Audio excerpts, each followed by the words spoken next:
League کے رہنما خواجہ سعد رفیق نے بڑا اعلان کرتے ہوئے کہا ہے کہ پاکستان کو معاشی بحران سے نکالنے کے لیے خاص طور پر جب انتخابات کا اعلان ہو چکا ہے، آج مسلم لیگ نون اور ایم کیو ایم کے مابین طے پایا ہے کہ آئندہ انتخابات میں مل کر حصہ لیں گے۔ مسلم لیگ نون کے سینئر رہنما خواجہ سعد رفیق نے ایم کیو ایم کے وفد کے ہمراہ پریس کانفرنس میں بریفنگ دیتے ہوئے کہا کہ تمام تر معاشی اور قانونی امور پر بھی تبادلہ خیال کیا جائے گا۔ ان کا کہنا تھا کہ ہم 8 فروری کا الیکشن رواداری کے ماحول میں لڑنے جا رہے ہیں۔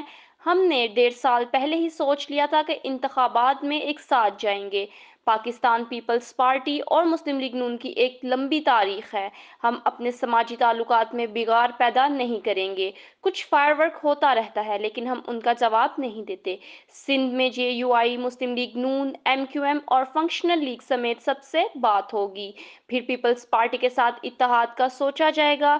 ہم بلاول کو کچھ کہنے سے روک نہیں سکتے، وہ آزاد آدمی ہیں۔ انہوں نے کہا کہ بشیر میمن پر کافی عرصے سے نظر تھی لیکن وہ ہمارے ہاتھ نہیں آ رہے تھے۔ یہ بااصول شخص ہیں، ریٹائرڈ بیوروکریٹ ہونا کوئی جرم نہیں ہے۔ ہم پرانے ساتھیوں کو بھولیں گے نہیں۔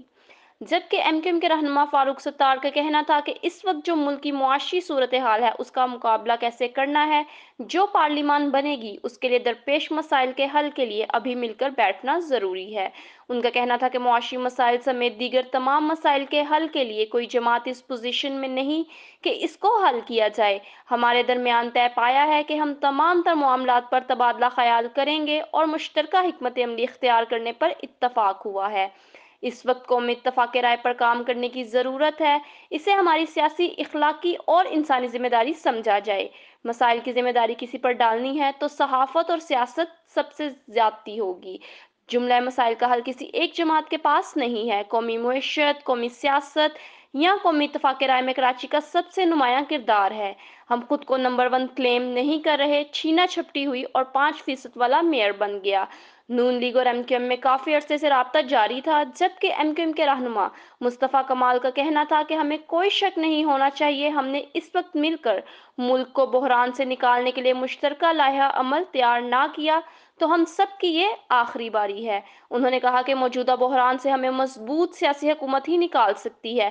میں ماضی کی بات نہیں کر رہا، تاہم اس وقت میاں نواز شریف کو سب سے مضبوط سیاستدان کہہ رہے ہیں اور اس وقت پاکستان کو سخت اور مضبوط فیصلے کرنے کی ضرورت ہے۔ دونوں جماعتوں نے اتفاق کیا کہ پاکستان کے عوام کو موجودہ مسائل سے نکالنے اور پاکستان کو دوبارہ ترقی کی راہ پر گامزن کرنے کے لیے مشترکہ حکمت عملی اختیار کریں گے۔ دونوں جماعتوں نے 6 رکنی کمیٹی قائم کرنے کا بھی فیصلہ کیا جو صوبہ سندھ بالخصوص اس کے شہری علاقوں کے مسائل کے حل کے لیے جامع چارٹر تیار کرے گی۔